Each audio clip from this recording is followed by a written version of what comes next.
WOT'SAp, our regular Zoom event series. We would like to promote and discuss some really new and interesting work being done in our field. And today we're going to be talking about a new edited volume, the Hagia Sophia in the long 19th century, with its two co-editors and several of its contributors. Before we get started, I do want to note that this is our last meeting for the fall semester, but things are going to pick up again in January. I hope you all join us as well on January 17th. That's our next meeting, where we'll have Brett Wilson to talk about Ottoman Sufi lodges. Should be a really interesting event. If you haven't signed up for that, you should be able to find the Zoom link on our website or in the chat. And so we have I hope to see you at those in future meetings. You can see the list of all of the events on our website and check everything out there. That's all the sort of business I have to get started. And we have a long sort of like list of contributors today. I want to make sure we dive into it as quickly as possible. I'm just going to introduce right now each of our speakers, and I'll introduce them all at once and in the order that they're going to speak. They're each going to speak for about 5 minutes about the volume as a whole and their individual contributions. And then we'll take audience Q&A towards the end after about 40 minutes or so. But you can at any time feel free to punch a question into the chat, and we'll save it and read it back during the Q&A. So with us today are, as I said at the beginning, the two co-editors of this volume, Emily Neumeier, who teaches at Temple University, and Benjamin Anderson, who teaches at Cornell. Following words from Emily and Benjamin, we will have 4 of the contributors to this volume speak. We'll have Ünver Rüstem from Johns Hopkins, Sotirios Dimitriadis, who teaches at both Temple University and Franklin and Marshall College, Asli Menevse, who teaches at Bilkent University, and Hilal Uğurlu, who teaches at MEF University in Istanbul. So without any further ado, let me welcome the team from Hagia Sophia in the long 19th century and hand things over to Emily Neumeier. Take it away, Emily. Thank you so much, Jim, and thank you to the everyone in the audience for coming today. We're just I can just say for myself, and I think Ben as well, that we're just so thrilled to see this volume see the light of day and come out. And yeah, we're just thrilled to be talking to you about it today. So I'm going to give you just a few, I'm just going to say a few things about really how this project began and the scope of, and just kind of do some introduction of the book to you all. So first of all, this project began many years ago. I won't say exactly how many years, but really, when Ben and I first started talking about this, and I should preface for those of you who don't know me that I specialize in Ottoman architecture, and Ben is really is an art historian of Byzantium. So in our conversations, we felt that there was a gap in the timeline of this building. This is a very important building, but especially in terms of the scholarship on the Ottoman period. There has been some work done on the building during the Ottoman period. For example, Guru Najipolu's essay is quite important.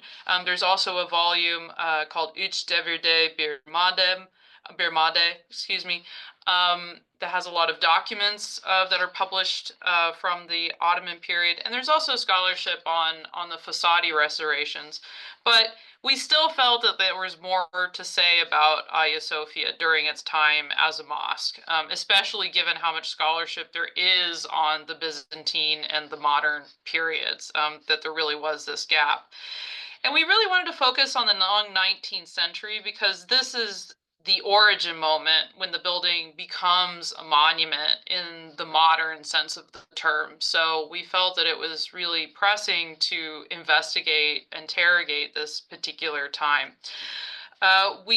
This started out as a symposium at Ohio State with the support of Anthony Caldelis, which we're so very appreciative of. And then after that symposium, when we had all the contributors come and present, we decided to approach Edinburgh University Press about an edited volume. And that is the result that we're discussing today.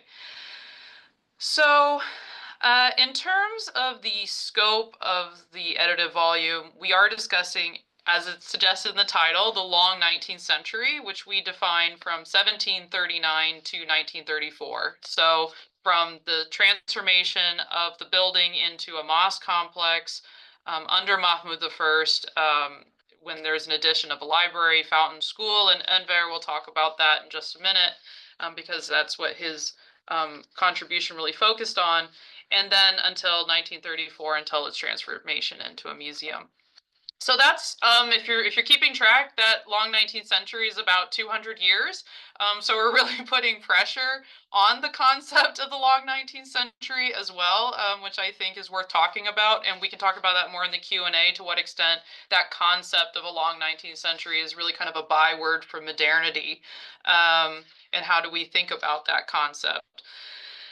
In terms of the organization of the volume, it is loosely, and you can see here the table of contents, it is loosely organized by chronology, but it was also important to us that we have scholars who, in chapters that show engagement with the building from multiple actors, in terms of top-down government officials, especially in the restoration of the building, and then also Muslim pilgrims, which in chapter 2, Tulay Artan discusses Hagia Sophia really as a place of pilgrimage.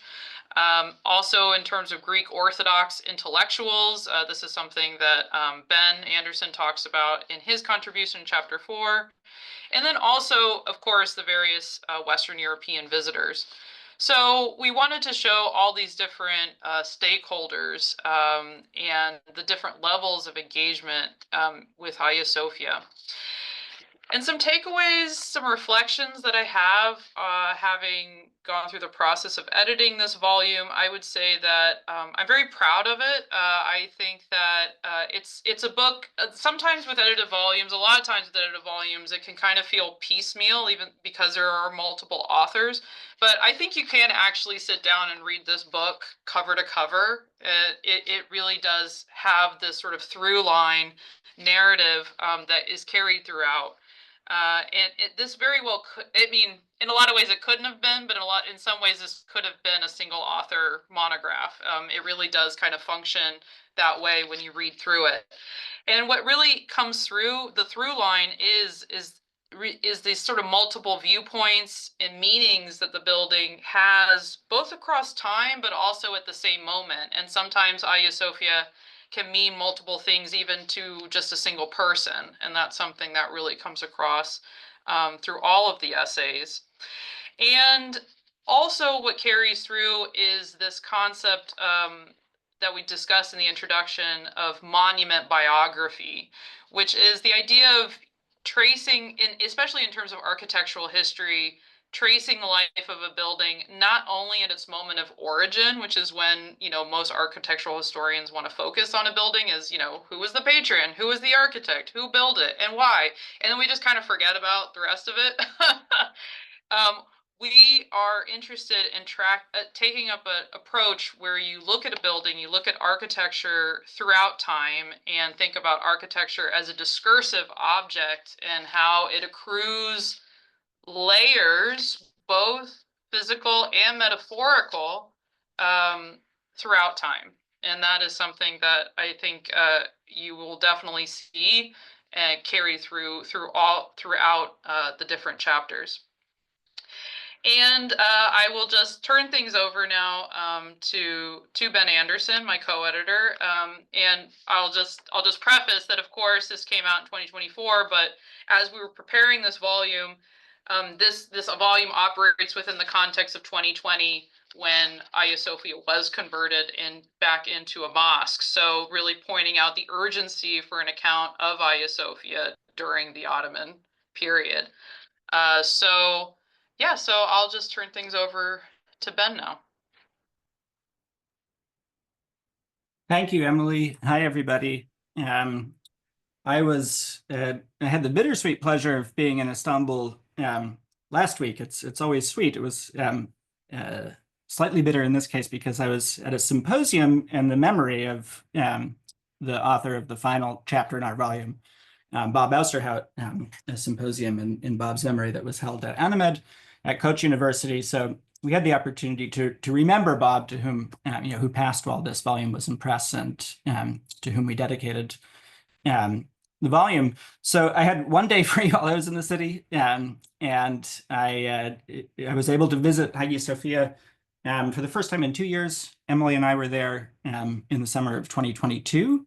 And in our introduction to the volume, we write a little bit about a display in the narthex that had been put up at that point already during our visit, with this sort of explicit reference to the 19th century, to the Fossati restorations. And we discuss a little bit in the introduction to the volume already, sort of the reception of the 19th century history and its museumification within the context of Hagia Sophia in 2022. So I was super curious to go back, and of course, the configuration for tourists has changed once more. This was a photo that I took from the gallery at the western end of the building, where folks are gathered around and they're looking out over the balcony towards the apse to the east of the building, and of course down onto the space under the dome. I had a little bit of a sense of deja vu with this image, because if we flip to an image that a couple of our contributors discuss from the Fossati album, the famous Fossati album, commemorating the restoration of the building, this is a similar kind of view of the same space within the building, the gallery level, the Western gallery level, with a similar kind of encounter happening. You have various groups of people who are gathered. Many of them down at the further end of the picture are looking out over that balcony, right? They're actually back a little bit from the balustrade, but they're looking out to the east towards the central area of the church. But then you also have little smaller groups of people who are congregating, having conversations with each other. This is a particular image that's discussed by at least two of the contributors to the volume, and my apologies if I'm missing more. But Asli Menevse, in her contribution, which is very much about the lithographs based on these watercolors by Gaspari Fossati, and the people who are represented within, and the way in which, in this particular image, there's a kind of a cultural encounter being staged. You can read the potential origins and identities of various of the actors within the scene. But it's also an image that's discussed by Hilal Uğurlu in her contribution to the volume, because it shows us one of the real historical developments that was happening in the mid-19th century, the way in which Hagia Sophia, as she puts it, was becoming a spectacle. It was becoming something to be looked upon. And obviously, this kind of visual culture that we get in the Fossati album is part and parcel of that production. It's both showing us people enjoying Hagia Sophia as a spectacle, but it's also contributing to the constitution of that spectacle and to framing that spectacle. There's also, I don't know how many people have had the chance to visit it, but now across the Hippodrome from Hagia Sophia, there is a new Hagia Sophia Experience Museum, which I think opened just this year. And so I had the chance to visit there as well while I was there. And the 19th century was in a way omnipresent. Of course, I was sort of trained to focus on the 19th century elements of the display, but I just wanted to share a few aspects of it. Here, the museum begins with a kind of 3D immersive sort of VR itinerary. And there you have the opportunity to stand basically on the ground floor of the mosque, with the various worshipers, and underneath the space of the dome, as it's portrayed in the Fossati album. And of course, there on the right, you have pretty remarkable to me. Hagia Sophia Müzesi's own copy of the Fossati album. It has the inventory number, and it's displayed. I was thrilled to see. It's obviously just a coincidence, but I was thrilled to see that open to the same image that we have on the cover of the volume. This really splendid image, again, sort of showing you that massive space underneath the dome. And then it appeared at least once more. So, you know, there is a section within the exhibit. The exhibit moves chronologically. After you've finished the VR bit, the museum exhibit proper, the sort of history museum, proceeds chronologically through the, you know, canonical now 4 stages of the building's life: church, mosque, museum, and mosque. And Mosque 2020 is introduced by various, you know, ephemera and memorabilia commemorating the court ruling in the summer of 2020 and the subsequent presidential decree, you know, opening the building to worship.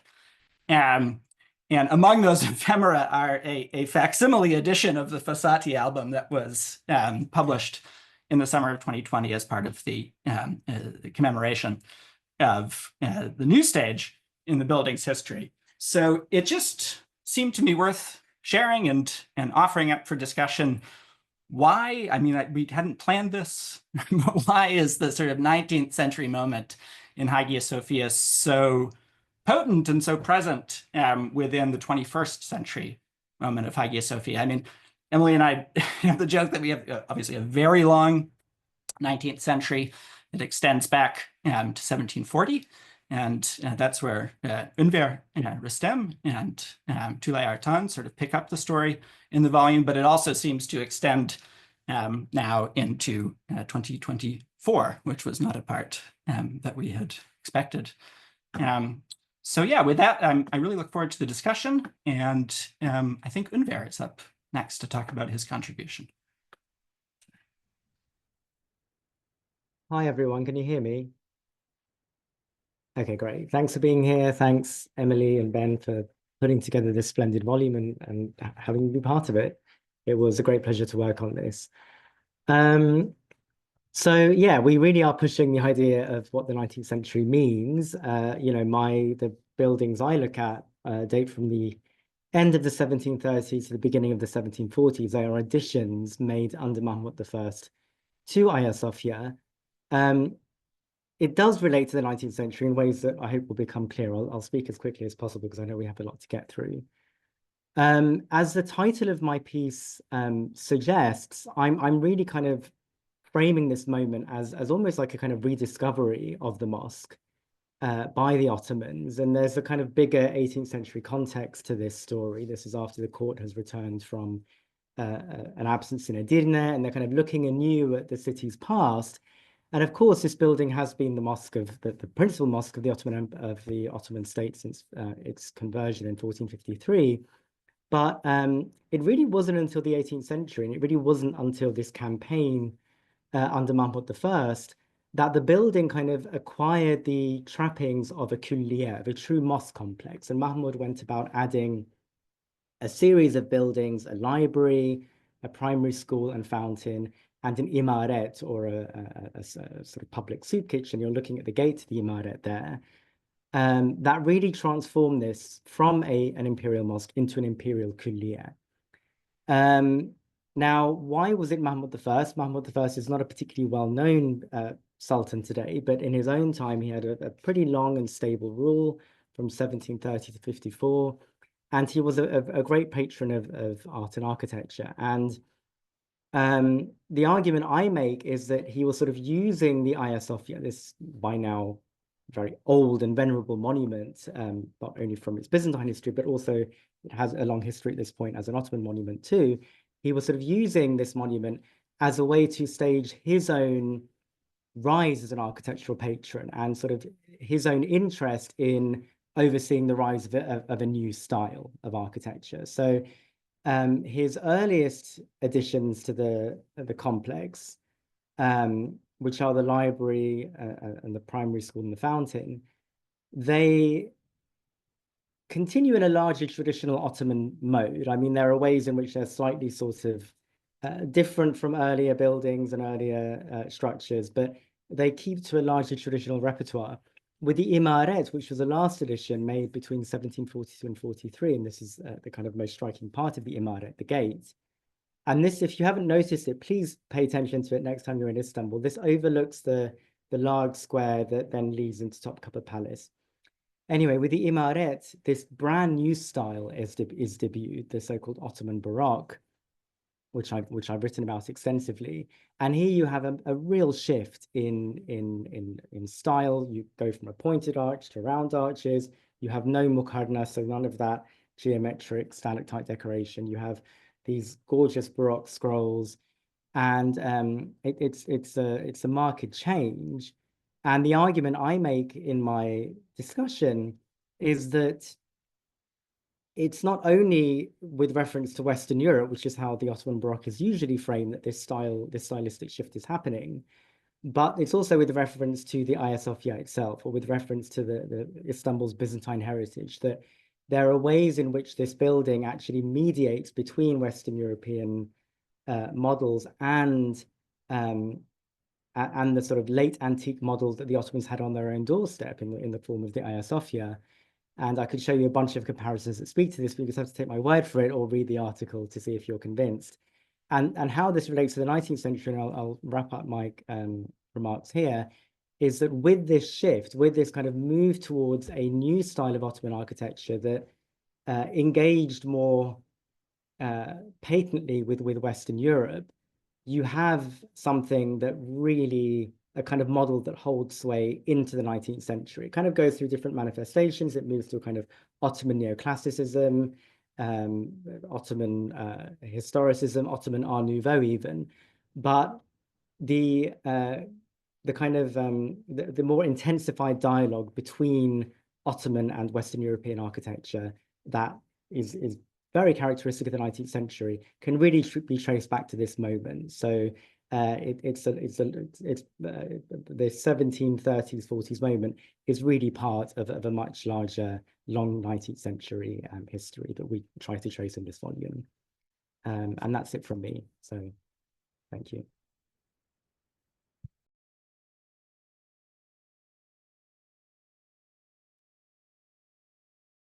Should I just go? Good afternoon. Yeah, go for it.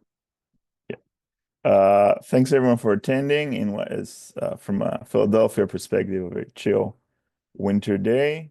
Thank you for Ben and Emily for inviting me today and for inviting me to contribute to their wonderful, wonderful book, and OTSA for bringing this panel together, and Jim for convening. So the other Hagia Sophia. What is this all about? So my chapter was focused on something that is named Hagia Sophia, but is not actual in Istanbul. It's the Hagia Sophia of Thessaloniki, built, I think the current consensus is in the 7th century as a cross dome basilica. The provenance is a bit dark. The Byzantines can tell us more about that. Converted into a mosque in the 16th century by Makbul Ibrahim Pasha, and then reconverted into a church in the 1910s when Thessaloniki ended up in Greece after the Second Balkan War.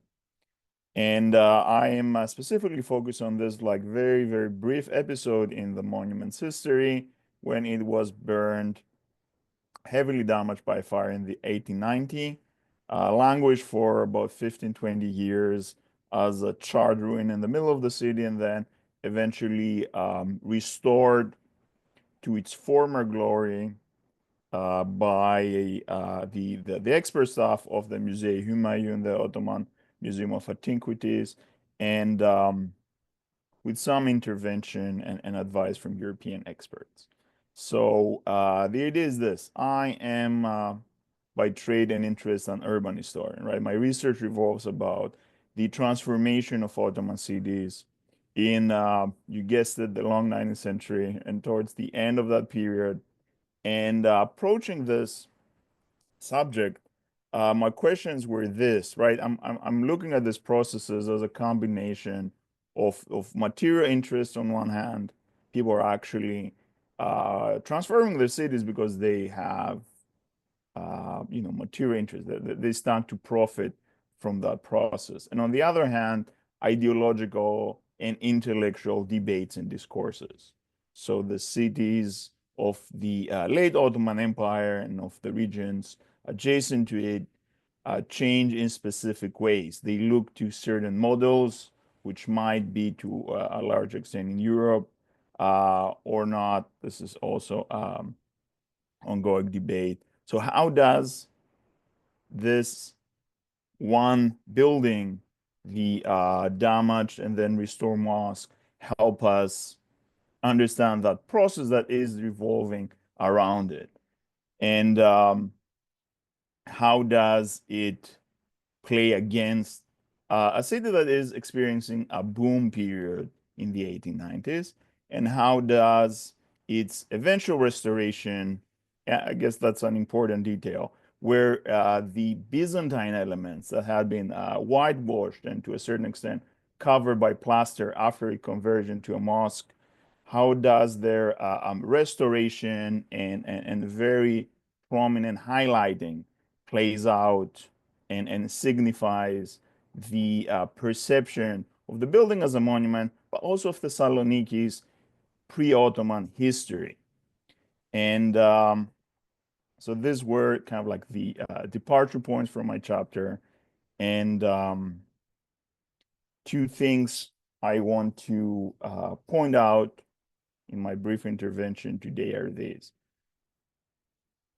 The mosque was like a very prominent marker in Ottoman Thessaloniki for most of its period, right? It is a huge building, smack in the center of the city. It was part of a very prosperous pious of Makbul Ibrahim Pasha, which had properties across the empire. And it was associated with this kind of like Aquarianism legends. Many of you have written about.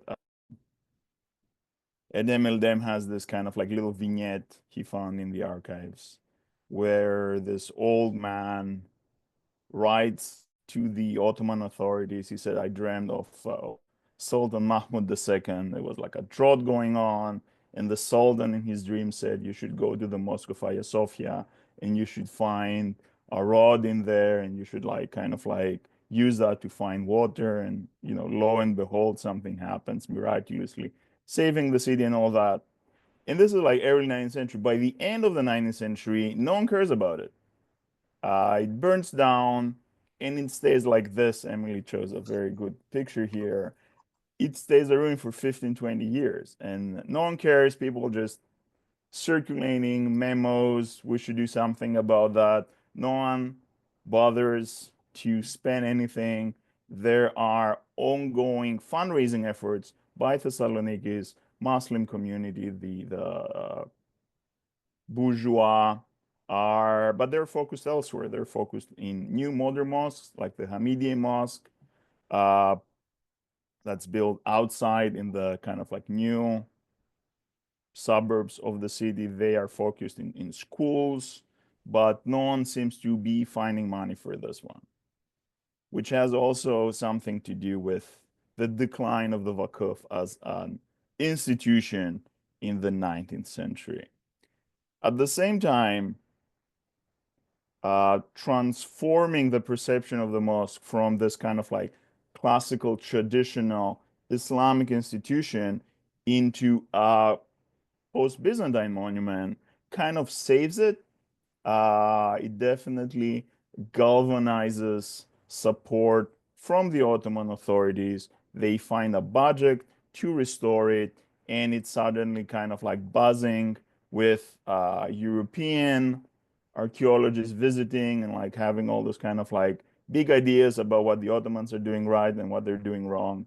And Hembe shows up from Istanbul with plans to proceed to the actual restoration.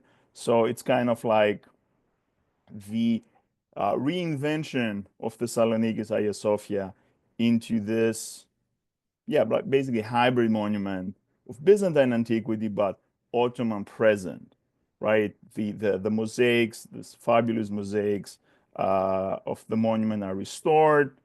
The building is chosen as the Selamlik Mosque, where Mehmed V, when he visits Thessaloniki, prays on Friday. And yeah, so well, my argument here was how this small reinvention also mobilizes forces that were present in the city, but were not necessarily invested in this building's survival before it became monumentalized. So I mentioned the Ottomans, I mentioned the Europeans, but there is also a contingent of local antiquarians, high school teachers who go around recording things in the city, monuments that are being dug up continuously as the city is booming and there's construction happening all over the place. There are Greeks who are doing the ancient Greek and Macedon sites. There are Islamic teachers and Turkish teachers who help with translating. They're forming groups that kind of like record things around the place. So this is kind of like a different take on, yeah, what the cityscape, this changing cityscape is about. And I'll stop here, but I'll be happy to go deeper into things in the Q&A.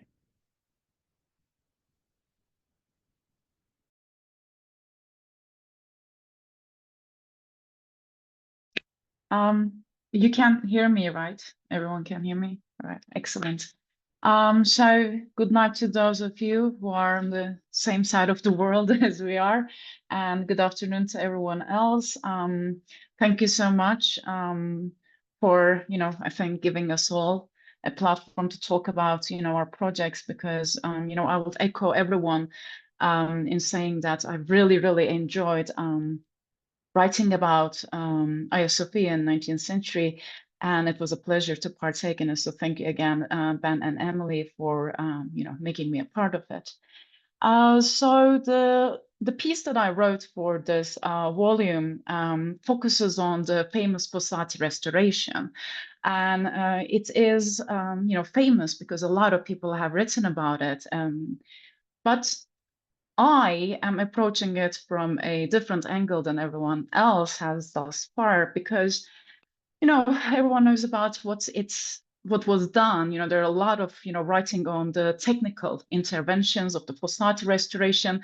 There are some things about, what, they achieved, what they failed at. There are kind of studies of it as an example of, kind of like this mid-19th century perceptions of what a monument is, what restoration is, and so on and so forth. And to a certain extent, Fossati restoration is very much a 19th century, event, because it's not only represents a certain moment in Ottoman 19th century, but it engages with, and it is a part of a moment in the rest of the world where people, professionals were thinking about what are historical monuments, how to take care of them, how to restore them, to what extent, we should restore them, and so on and so forth.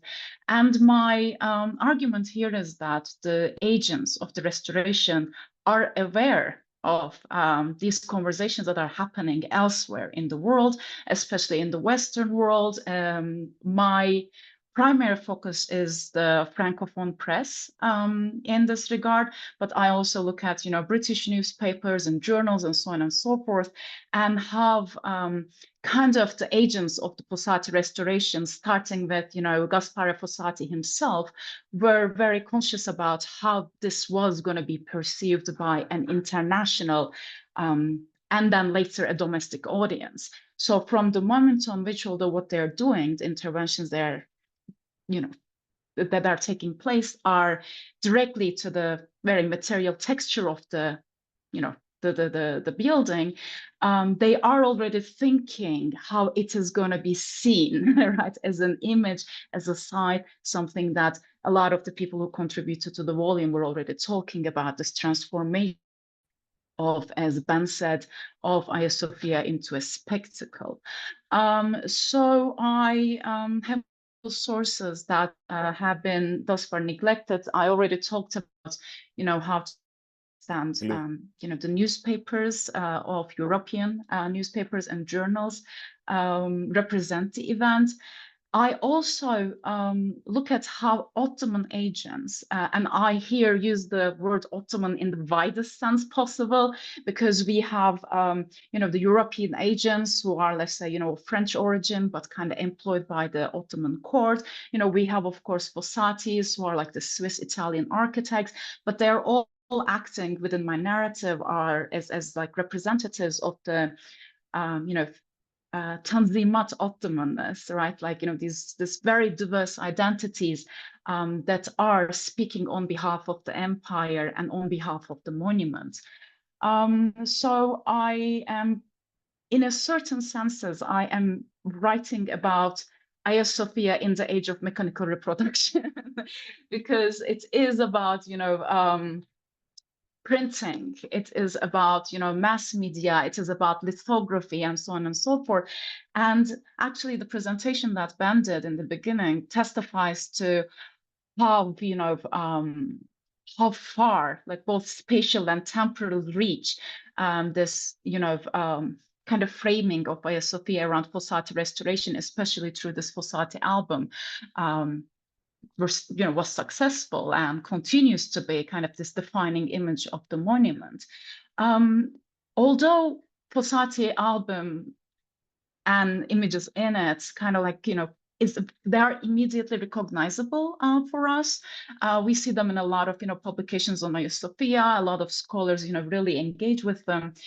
I will agree that not many scholars engage with them to the extent that they deserve, because this was created for an audience that did not really have much images to look at. So when they receive them, especially the versions that have these like, brilliant hand-colored ones, they spent quite a lot of time on it. And when they did it, they realized that what this monument at this moment was offering to them was a very diverse, empire in which there's certain identities that in certain narratives were in clash with each other. Let's say, the traditional reactionary forces and modernizing reformist, new elites coexisted, in this space together. So it was kind of a place that could depict a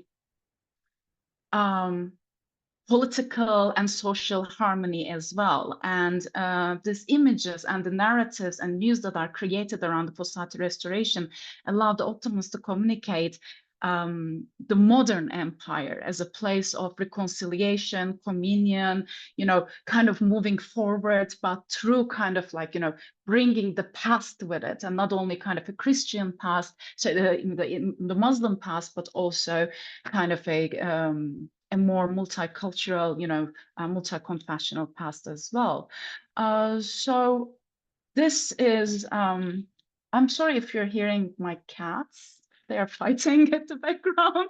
So it's a bit distracting as I'm trying to talk. There's like some kind of a war going on. But I will actually stop here. And if you have any questions about the sources or about the images, I'm happy to answer those questions. Thank you. Hey, hello everyone, and thank you for being here. First off, I want to thank Emily and Ben for inviting me to join this wonderful project back in 2016. And when they asked me, probably they were thinking of the project that I was, I recently finished back then working on the 19th century imperial mosques in the Ottoman capital. And when they asked me if I wanted to be in this project, I immediately said yes, because I really loved the way they framed the whole thing. But there was a bit of a problem back then. I didn't have any special material on Hagia Sophia. And all I had was a collection of unrelated incidents that happened in and around the building, and I didn't know where to begin. And let me tell you, knowing that many of the contributors, or at least some of the contributors, had already published like books or multiple articles on Hagia Sophia, didn't exactly calm my nerves. But those challenges pushed me to explore something new, and I decided to examine the building through the lens of significant religious ceremony. And Laylatul Qadr, or the Night of Power, is the night Prophet Muhammad began receiving divine revelations, and the prayers held that night are considered very significant. So historically, Hagia Sophia played a pivotal role hosting sultans for these prayers starting in the late 16th century. And although the venue for the Sultan's prayers changed in the mid-19th century, Hagia Sophia remained a prominent mosque for this event. And in this article, I explore the gradual changes in the perception of Hagia Sophia that evolved over the course of the long 19th century. And I examined this process in 3 stages. So the first stage was a shift in how Hagia Sophia was perceived, not just as a mosque, but as an object of admiration. So Seyru Temaşa, viewing and contemplating, was of course not a novel concept for the Ottoman society. For instance, we know that people viewed and contemplated the city from Süleymaniye's outer courtyard, as Evliya describes, Evliya Çelebi.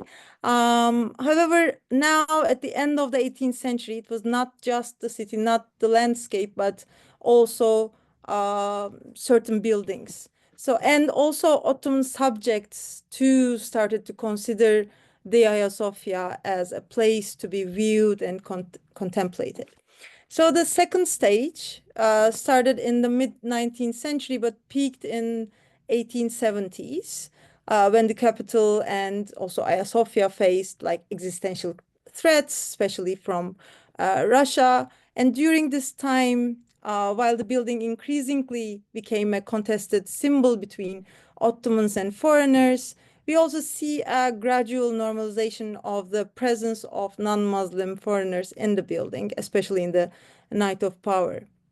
So the number of foreigners who were permitted by the court to watch the Night of Power ceremonies from the galleries that Ben showed, it's recent photographs, increased from 10 to hundreds between the 1880s to 1920s. And the practice of giving permissions transformed into large quantities of tickets provided to foreign embassies by the court. And the last stage, third stage, came when Hagia Sophia's role shifted again, this time as a tool for legitimizing the policies of the new Turkish Republic. So once a symbol of Ottoman power and promoted with its Islamic identity, the building became a stage for promoting modernity and nationalism. And even right before it was turned into a museum in 1934, the Night of Power ceremonies were being used to support reforms, including the Turkification of religious practices. What was once an imperial mosque had become a platform for the Republic's ideological goals. So one of the courses I teach is Introduction to Architecture for first-year architecture students. And when I ask them to name a building that feels politically charged, Hagia Sophia is always one of the first examples they mention.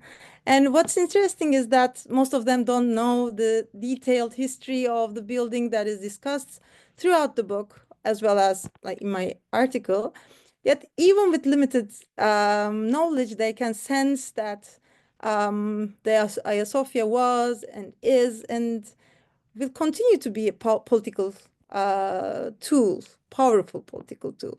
So this was highlighted again in 2020 when the Hagia Sophia was reconverted from a museum back into a mosque, and that decision reignited global debates about its symbolism and purpose.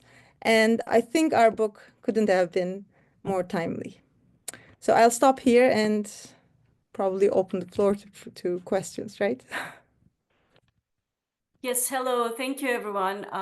The floor is now open to questions. And as we announced at the beginning, you can either type your question in the chat box, or if you would like to personally ask a question, raise your hand and we'll let you speak. I am looking here.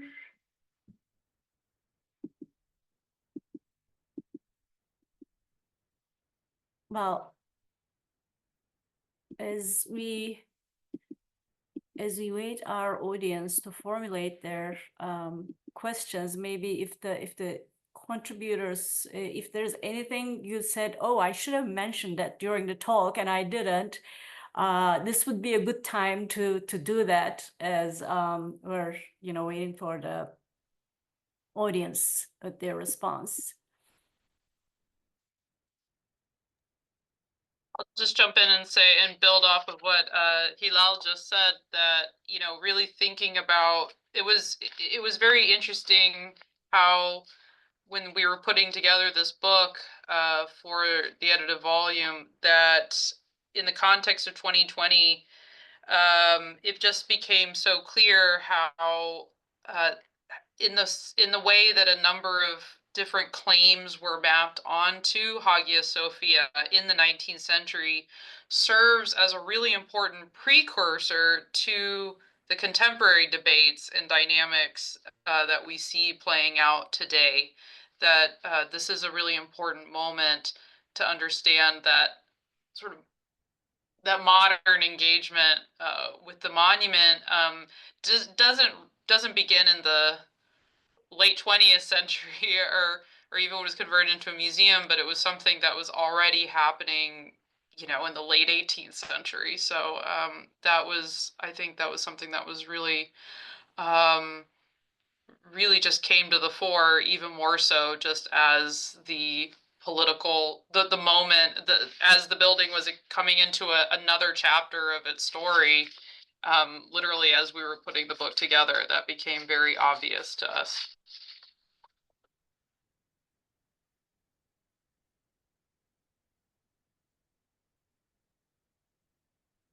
Hey,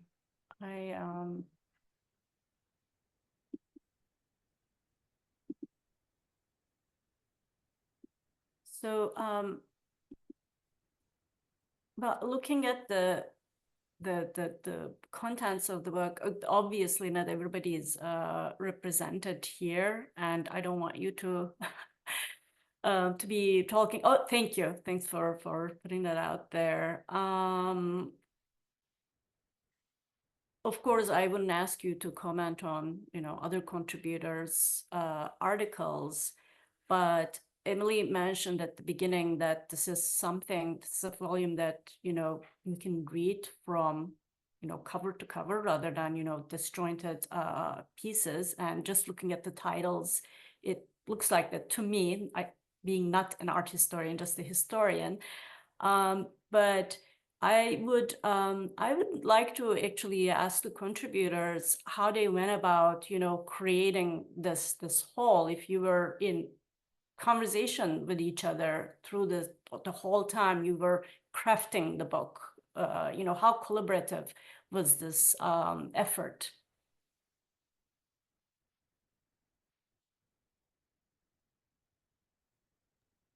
I can just say sort of a little bit first about how this emerged out of the conference that we had at Ohio State, and that was important, and that was, it now feels to me in retrospect like a very pre-COVID-19 conference. We all traveled to, actually, Sotirios, I think Emily read your paper. Yeah. The rest of us all had traveled, and of course there were a couple of other colleagues in attendance who in the end weren't able to contribute to the volume. I had never been in Columbus before. It's this gigantic campus where we were housed directly next to the the football stadium, and basically it was just an opportunity for us to spend not just the time that we were in the conference, but the entire time we were together there, traveling with the taxi to the airport and so forth, discussing our contributions both before and after we'd heard from everybody.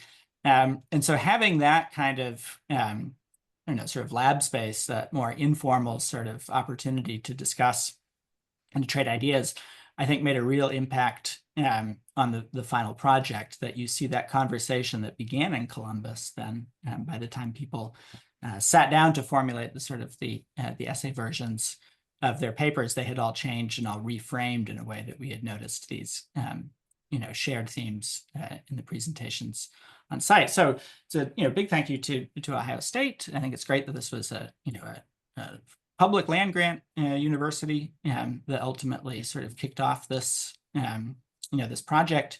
For their support for a project in the humanities, that's something really to be celebrated. But it's also just a great example of the virtues of these kinds of meetings. Are fantastic, obviously, when we can all gather on Zoom. Hybrid meetings work sometimes, but there's really something to be said for the good old-fashioned in-person scholarly gathering on a university campus.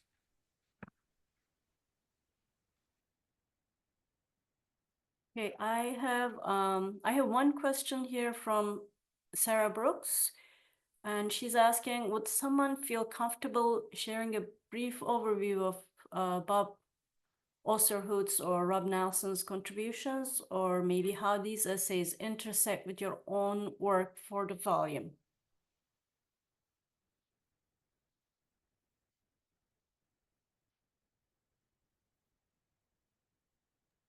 Sure, I'll say just a little bit about those contributions. So Bob gave a paper with his customary humor, for those of you who know him, about the representation of Hagia Sophia in U.S. newspapers in the late 19th and early 20th century. And it is a kind of an astonishing compilation of what is largely fake news. Just really surprising and eccentric, bizarre kinds of rumors about Hagia Sophia, specifically in the context, obviously, of Southeast European history and in that particular period, the wars and the conflicts that Sotirios also mentioned, and that also came into the story of his chapter, but refracted through this very strange kind of media ecology of basically small town U.S. newspapers in late 19th. Early 20th century. And Rob Nelson's paper is focused on a building in Cleveland, which is today a performing arts center, but was built as a synagogue in the early 20th century, where the local community had really specifically sought out a kind of a Byzantine style architecture, and in fact, very basic structural elements like the resolution of the dome are direct quotes from Hagia Sophia. A lot of the architectural sculpture is also a direct quote from Hagia Sophia. So it's an example of what Asli was talking about the extraordinary sort of distribution of images of Hagia Sophia in this period. What happens once there's this availability of various kinds of documentation and mass-produced images of the building and the ways in which they get received. So that sort of interior diversity that you see in the Fossati album is also replicated in a way in terms of this increasingly diverse set of receptions of the Hagia Sophia in all kinds of different communities in all kinds of different parts of the world. And I'll also just say, if it's okay, I'll just jump in and say that it was really important for us to have both Bob Osterhout and Rob Nelson contribute to this volume, because they've both done a lot. They have both done a lot of work as Byzantine architectural historians to the story of this building in the Byzantine period, but also, especially Rob Nelson has wrote an entire book about sort of the discovery of Hagia Sophia in the 19th and 20th centuries in the realm of the art history in the West and in North America and Europe.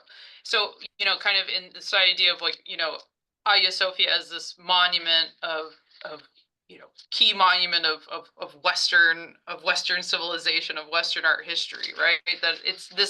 So that had already been covered in terms of this building being established as a key work of architecture and cultural heritage.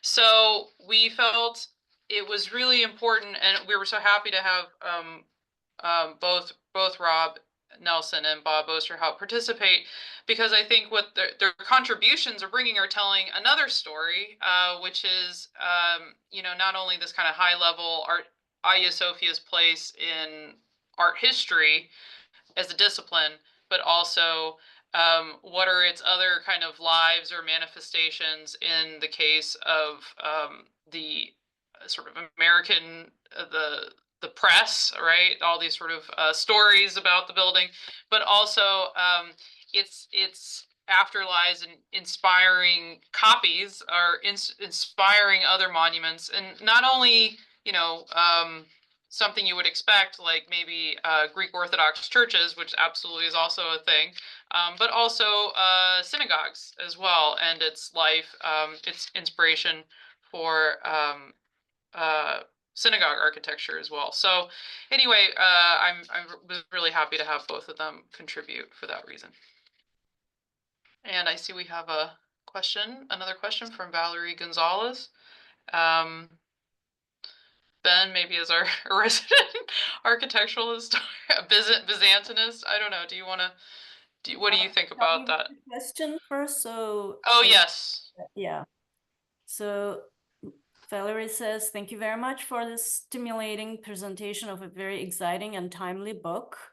My question would be, not being a specialist of Hagia Sophia, what would be the difference between the concept spectacle as it was expressed through the building in the Justinian times and the version of this concept as applied again in the 19th century?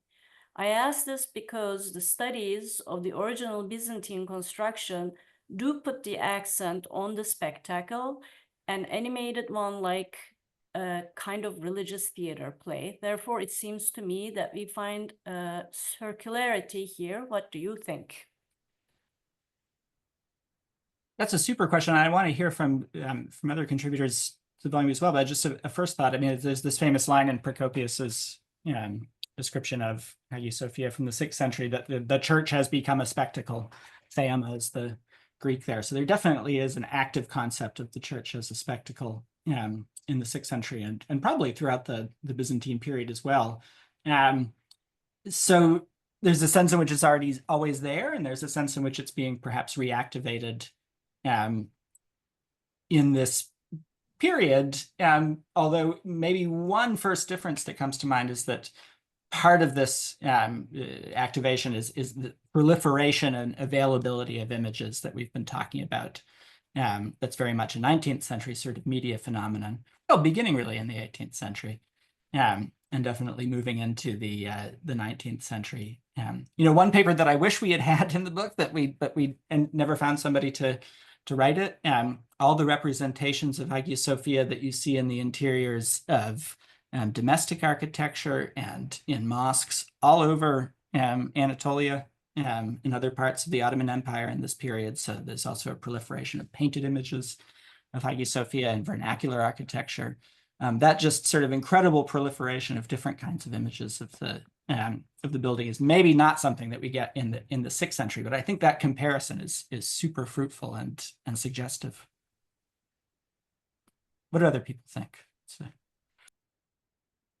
If I may, I am not a Byzantinist. I am not even fully an Ottoman historian, so I'm an imposter in the group. But I think, since the very, its foundation, Hagia Sophia was imagined as a stage for spectacle in the sense of spectacle of state power that communicates itself through kind of a religious splendor. And I think, in a certain way, we can find a thread from this,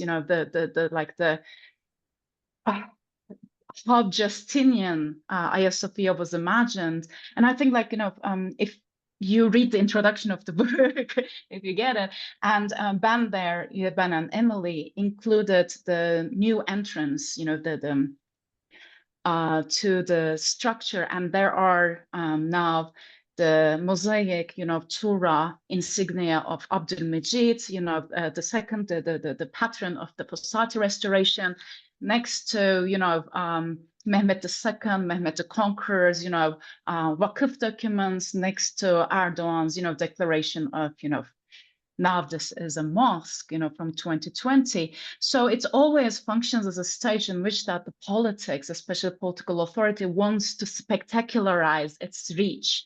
And I think, probably a disturbing but also a spectacular example of it will be the president of, the National Directorate of Religious Affairs, Ali Erbaş, going to, with a sword, basically reconquering the mosque, on, after the reconversion of it into a place of worship again. Because it is a structure that simultaneously manages to talk about longevity and like kind of almost an eternal presence, but also immediacy of the present day politics, it's cannot escape being a stage for, spectacle, I feel like, because, it is, yes, it is an image, but it's also an image kind of like, a reflective image onto which that, different political wills want to, kind of reflect their own images onto. So I think that is kind of like the long thread in the biography of the monument, in my opinion.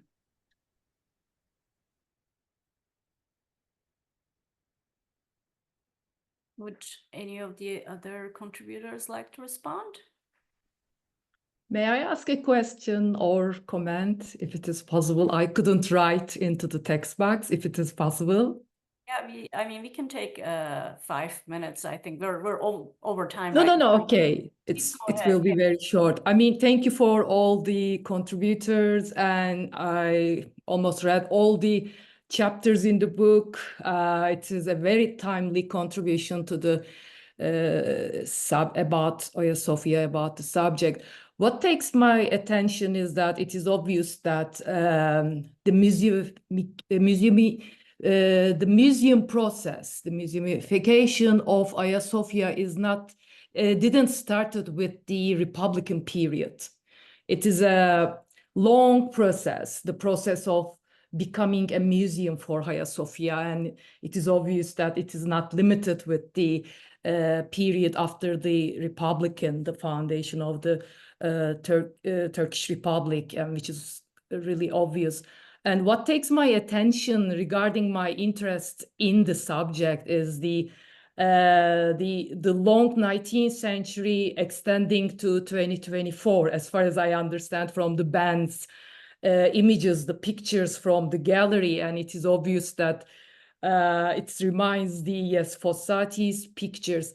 But it is so interesting that today's government opened it, converted into a mosque to keep it as a worship space, worship area. But what we understand that they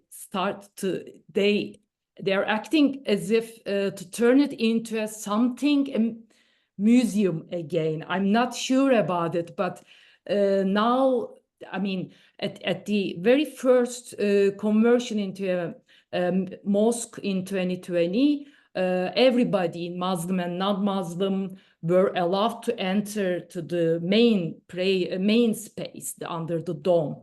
It was all open to everybody, but now there is a limited access to the spaces of the Hagia Sophia, as I understand. And in 2020, we were not allowed to go to the gallery floor, but now only non-Muslim allowed to go to upper floors, but not onto the dome central area. These limitation in the access make me question today's government's approach to the treatment of the building itself. I mean, is it a prayer space, or is it museum-like thing? I mean, I have these kinds of questions, and especially the new building constructed in close to the Hagia Sophia as the Hagia Sophia History and Experience Museum. For this, these are all, I think, issues in all of our minds, but okay, I just stop. I just want. Okay, sorry for. And then we'll allow our contributors to respond, and then we'll wrap up. Okay, that's all. I mean, I just want to see this relation. If you allow me, I'll just say like brief word, like few words. I think unconsciously, today's government is going back to the late 19th century state of the building. I'm not sure if they have read our book or if they know that like the Ottomans allowed non-Muslims to the gallery to like to visit, but of course they were the Muslims were of course allowed to the upper floors as well. But so that today it's going backwards somehow to the late 19th century. So I totally agree with you. And they I think they are not sure what to do with it, so they decided on turning it into a mosque. And now it's the same with Hagia. We visited Hagia Museum, mosque, whatever it is, because you cannot understand what they're doing, and I believe they don't even know what they're doing also. So thank you for your comments. Yeah, this is I've written about this elsewhere, where it's the great irony of 2020 is that people were so focused on this conversation about the status of the building as if you could legislate or determine just one function at one period, right? We have to make a decision whether it's a mosque, a museum, or a church, right? Or a mosque or museum. But in reality, this is kind of it's an impossible conversation. It's a false choice, because ultimately, when you're on the ground and when you look at the history of the building, it's never just one thing, and that becomes so clear that in the 19th century it wasn't just a mosque. There was that museumification process was already happening. Bidding, as you were suggesting and noticing, but we're also seeing that today on the ground, as you were just bringing to our attention. So yeah, I think that's a great way to end this. So thank you so much. I'll just say really quickly on this. There's a nice essay from a few years ago by Adem Eldem where he's speaking about the early Republican period and the changes in the 1930s. And originally there was an idea to use the interior of the space also as a museum for objects of Byzantine and Ottoman art, as a sort of a fine arts museum. But ultimately it became, as Eldem writes, a museum without objects, or rather where the only object is the building itself. And this was Hagia Sophia Müzesi for much of the 20th and the beginning of the 21st century.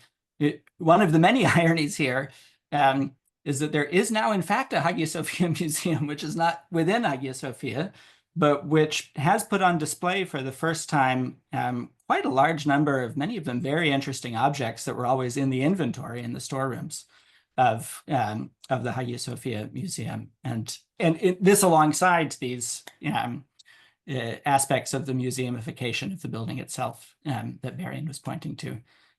So it is it's a fascinating moment. Administratively, of course, it both exist. So that this is a joint administration by the Wakflar and by the Ministry of Culture and Tourism.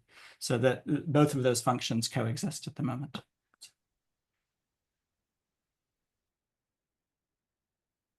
Okay, unless other contributors would like to respond.